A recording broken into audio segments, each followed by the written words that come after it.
Hello विद्यार्थी मित्रों, MD biology class में आप सर्वेનું સ્વાગત છે। ઘરે બેઠા આપણે સરસ મજાનું શિક્ષણ પ્રાપ્ત કરી રહ્યા છીએ। ઘણી બધી માહિતી તમને ઘરે બેઠા ફ્રી ઓફ મળી રહી છે। એની સારી નોટબુક્સ બનાવજો અને વિડિયો જોતા રહેજો। જ્યારે જરૂર પડે ત્યારે ફરીથી જોઈ શકો છો। તો એ તમારા જોડે જ છે।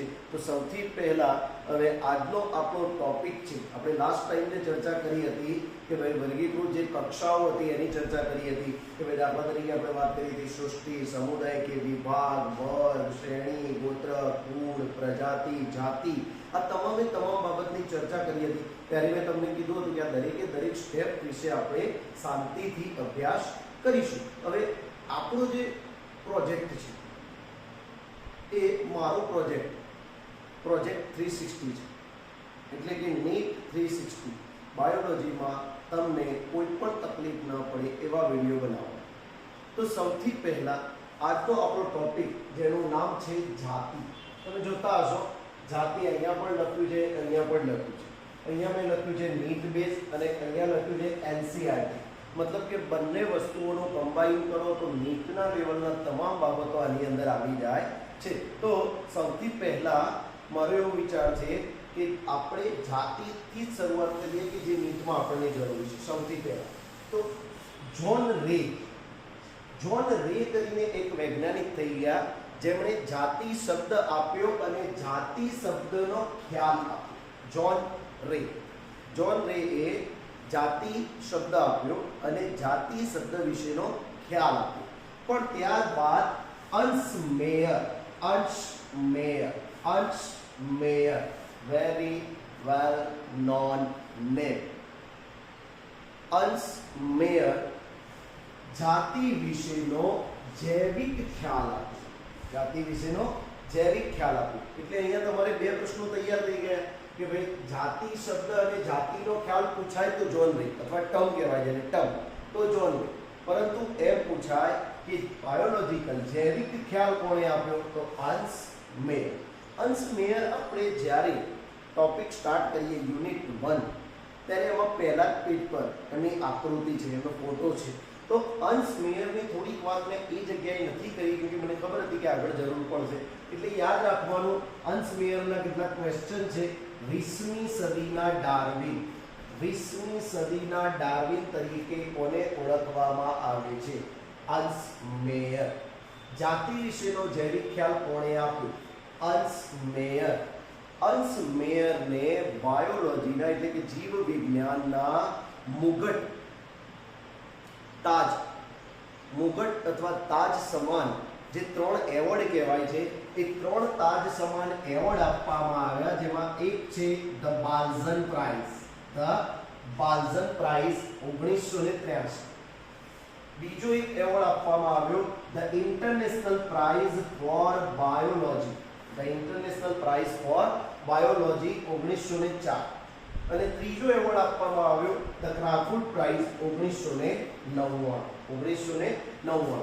તો આ 3 એવોર્ડ પણ અંશ મેયરને આપવામાં આવ્યા છે। એટલે અંશ મેયર વિશે આ બાબત ધ્યાનમાં રાખવાની।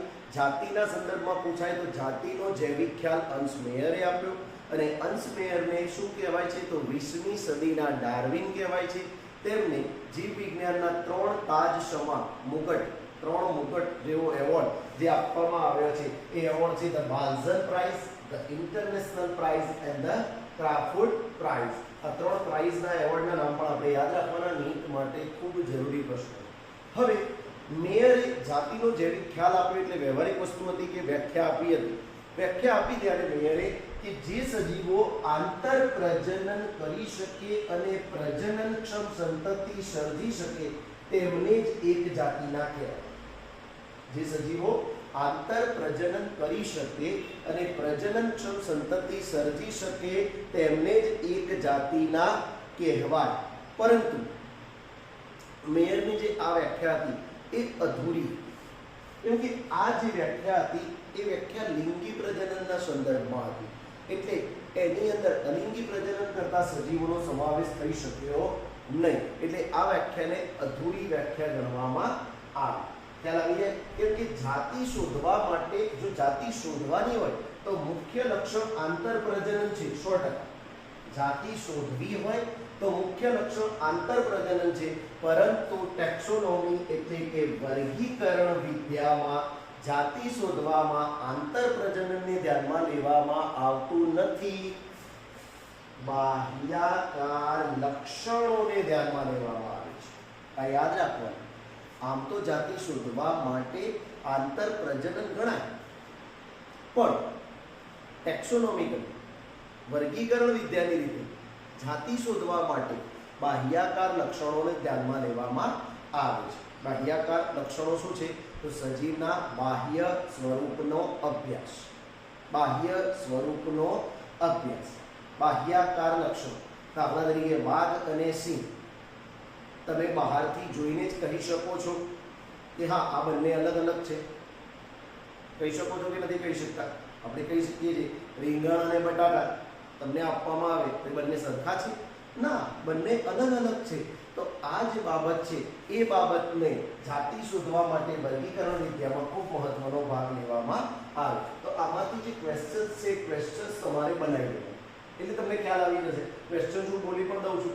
જાતિ શબ્દ અને જાતિનો ખ્યાલ જ્હોન લેન્ગ, જાતિ વિશે જૈવિક ખ્યાલ અર્ન્સ્ટ મેયર, 20મી સદીના ડાર્વિન, અર્ન્સ્ટ મેયર, 3 તાજ સમા એવોર્ડ કયા હતા? The Balzan prize, the international, the Craft, બરાબર? ધ બાલ્ઝન ઇન્ટરનેશનલ ક્રાફ્ટ, બરાબર? મારે યાદ રાખવાનું હોય તો હું તો આ રીતે યાદ રાખી દઉં, બા ઈ ક્રાફ્ટ, આ 3 એવોર્ડ મળ્યા હતા, મને ખબર પડી જાય કે the Balzan prize, the international prize અને ધ ક્રાફ્ટ ખ્યાલ આવી જાય। It's a shortcut.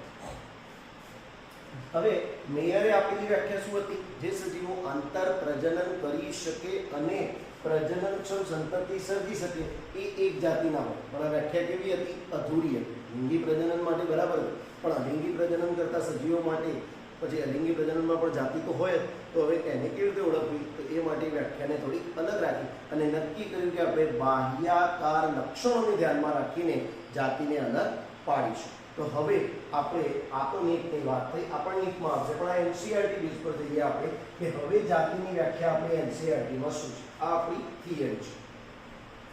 મૂળભૂત સામ્યતા ધરાવતા, શબ્દો સાંભળો, મૂળભૂત સામ્યતા ધરાવતા સ્વતંત્ર સજીવોનો સમૂહ, મૂળભૂત સામ્યતા ધરાવતા સ્વતંત્ર સજીવોના જૂથ અથવા સમૂહને જાતિ કહે છે। આપણી જે વ્યાખ્યા તૈયાર થઈ જાય કે ના થઈ જાય? શું છે? સામ્યતા। મારે તો એક જ શબ્દ યાદ રાખવાનો છે, સામ્યતા। મૂળભૂત સામ્યતા ધરાવતા સ્વતંત્ર સજીવો હોવા જોઈએ। સ્વતંત્ર એટલે એકલા, સ્વતંત્ર સજીવોના જૂથને જાતિ કહે છે। બોલો ખ્યાલ આવી જાય? શું થાય વ્યાખ્યા? મૂળભૂત સામ્યતા ધરાવતા સ્વતંત્ર સજીવોના જૂથને જાતિ કહે છે। હવે મેં પહેલા જ કીધું કે ભાઈ બાહ્ય લક્ષણોને આધારે એક જાતિ એ અન્ય જાતિથી અલગ કરી શકાય। કયા લક્ષણોને આધારે? બાહ્યાકાર લક્ષણોને આધારે એક જાતિથી બીજી જાતિ અલગ કરી શકાય। કદાચ તમને થતું હોય સાહેબ સમજાવો તો સમજાવી દો, કોઈ ટેન્શન નથી તમારે કે ભાઈ બાહ્ય લક્ષણોને આધારે એક જાતિ અન્ય જાતિથી અલગ કરી શકાય કઈ રીતે?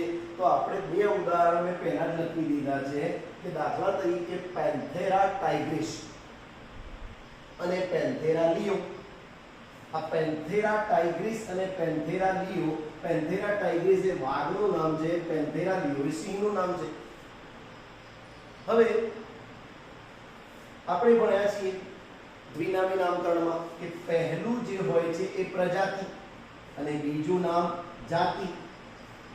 પહેલું જે હોય છે પ્રજાતિ એટલે પેન્થેરા તો પ્રજાતિ થઈ ગઈ, ટાઇગ્રિસ જાતિ, અહીંયા પણ પેન્થેરા પ્રજાતિ, લિયો જાતિ। તો આપણને વાઘ અને સિંહના બાહ્ય લક્ષણો જોઈને ખબર ના પડી કે આ વાઘ છે અને આ સિંહ છે, આ બંને અલગ અલગ જાતિના છે, એટલું તો આપણને ખબર પડી જાય કે ના પડી જાય? ખબર પડી ગઈ તમને? દાખલા તરીકે બીજું એક ઉદાહરણ લઉં। દાખલા તરીકે અહીંયા મેં ઉદાહરણ લીધું છે સોલેનમ ટ્યુબ્રોઝમ। સોલેનમ ટ્યુબ્રોઝમ એટલે બટાટા, શાકભાજીની લારી પર જઈને કહેજો સોલેનમ ટ્યુબ્રોઝમ 1 કિલો, સોલેનમ મેલોન્જેના 1 કિલો। એનું કયા ગાંડો થયો હતો? જસ્ટ એક કોમેન્ટ છે, સોલેનમ ટ્યુબ્રોઝમ એટલે બટાટા અને સોલેનમ મેલોન્જેના એટલે રીંગણ। હવે બંને જુઓ તો બંનેની જાતિઓ કઈ કઈ તો ટ્યુબરોઝમ અને મેલોન્જેના. તમે બાહ્યાકાર લક્ષણોને આધારે તમે ઓળખી શકો કે ના શકો? રીંગણ અને બટાકાને ઓળખી શકો છો તમે? તો બંનેની જાતિ કેવી છે? અલગ અલગ.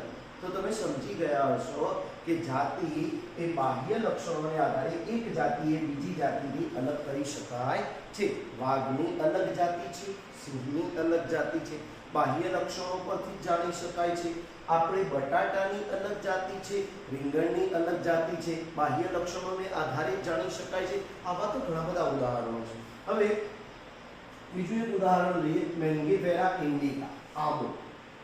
એના પછી હોમો સેપિયન્સ, માનવ. આપણું વૈજ્ઞાનિક નામ હોમો સેપિયન્સ, તો માનવ. હવે આ થઈ ગઈ આપણી એનસીઈઆરટી પ્રમાણે જાતિની વાત.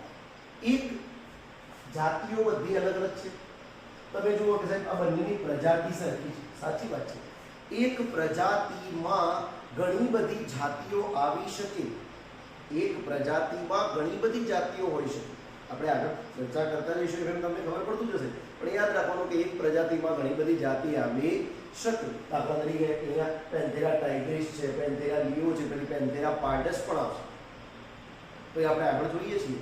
એક પ્રજાતિમાં ઘણી બધી જાતિ હોય, પણ આપણી ફક્ત અત્યારે જે ટાર્ગેટ છે, મારો ટાર્ગેટ જાતિનો છે. કદાચ કોઈને એમ થાય, કદાચ કોઈ ધ્યાનથી મારા વિડીયો જોયા હોય તો એને એમ થતું હશે કે સાહેબ આ નામ હસ્તલિખિત છે એટલે એના નીચે તો આડી લીટી આવે. વેરી ગુડ બેટા, આ તમને યાદ હોવું જોઈએ કે ભાઈ જો નામ હસ્તલિખિત હોય તો નીચે આડી લીટી કરવી પડે. બીજી વસ્તુ, નામનો પહેલો અક્ષર, પ્રજાતિના નામનો પહેલો અક્ષર કેપિટલ હોવો જોઈએ. તમે જોઈ શકો છો મેં લખ્યો છે, જો ના લખ્યો હોય તે ખોટું થઈ જાય. ખ્યાલ આવી જાય? આ બધાના વૈજ્ઞાનિક નામ છે, જીવશાસ્ત્રીય નામ છે, જે આપણે નિયમોને તો ફોલો કરવા જ પડશે. ચલો ખ્યાલ આવી જાય. આ આખી જાતિ છે. જાતિની આપણી એનસીઈઆરટી કે ભાઈ જાતિની વ્યાખ્યા શું છે? મૂળભૂત સામ્યતા ધરાવતા સ્વતંત્ર સજીવોના જૂથને શું કહેવાય? જાતિ. એક જાતિથી બીજી જાતિ કોના દ્વારા અલગ કરી શકાય? બાહ્ય લક્ષણ. જાતિ પ્રશ્નો પૂછવાના. ઉદાહરણ આપો. વાઘનું નામ યાદ રહી ગયું? પેન્થેરા ટાઇગ્રિસ. સિંહનું પેન્થેરા લિયો. બટાટાનું સોલેનમ ટ્યુબરોઝમ. બીજું જુઓ તો આંબાનું મેંગીફેરા ઇન્ડિકા. પછી માનવનું હોમો sapiens. Lots of name around અસ. ઘણા બધા વૈજ્ઞાનિક નામો છે, પણ બધા લખવા જઈએ તો આપણું ચોપડું ભરાય. ઓકે, બીજું એક લખવાનું, એક પ્રજાતિમાં ઘણી બધી જાતિઓનો સમાવેશ થાય છે. તો આ થઈ ગયું આપણું એનસીઈઆરટી નું મટીરીયલ, જે તમે પરીક્ષામાં લખશો. એ તો આવડવાનું છે આપણને નીટમાં, અને આ બધું થઈ ગયું એક્સ્ટ્રા. હવે એક વ્યાખ્યા આપણી જૂની વ્યાખ્યા છે કે જે ગુજરાત બોર્ડની બુકમાં આવતી હતી, એ પણ હું તમને શીખવાડી દઉં છું. એટલે નીટમાં કોઈ મુદ્દો તમારે કોઈ ક્વેરી હશે જ નહીં. આ ચોપડામાં તમારે એક કામ કરવાનું કે ચોપડું બનાવો, જે નોટ્સ બનાવો છો એ નોટ્સની અંદર તમારે શું કરવાનું કે ભાઈ એનસીઈઆરટી, યાર મેં લખ્યું કે ભાઈ આ એનસીઈઆરટીમાં જરૂર છે તો એનસીઈઆરટી અલગ રાખવાનું, એટલે તમને પરીક્ષા ટાઈમ પર એ વાંચી શકાય. અને નીટની તૈયારી કરવાની ઈચ્છા થાય તો આખો ટોપિક વાંચવાનો, એટલે બધા જ મુદ્દા આવી જાય. પણ પરીક્ષા હોય ત્યારે તમારે શોર્ટ વાંચવાનું. આ બધું લખશો તો પરીક્ષામાં પાછું ચોપડીમાં નહીં હોય. ઓકે, હવે જાતિની વ્યાખ્યા શું છે? તો વ્યાખ્યા આના સાથે મળતી જ આવે છે. વધુમાં વધુ લક્ષણોમાં વધુમાં વધુ સામ્યતા. વધુમાં વધુ લક્ષણોમાં વધુમાં વધુ સામ્યતા. દાખલા તરીકે બટાટા. જેટલા પણ બટાટા હશે આપણે જાણીએ છીએ કે બધાના લક્ષણો લગભગ સમાન છે. તો વધુમાં વધુ લક્ષણોમાં વધુમાં વધુ સામ્યતા ધરાવતી અને આંતર પ્રજનન કરી પ્રજનનક્ષમ સંતતિ સર્જવાની ક્ષમતા ધરાવતા વ્યક્તિઓના સમૂહને જાતિ કહે છે.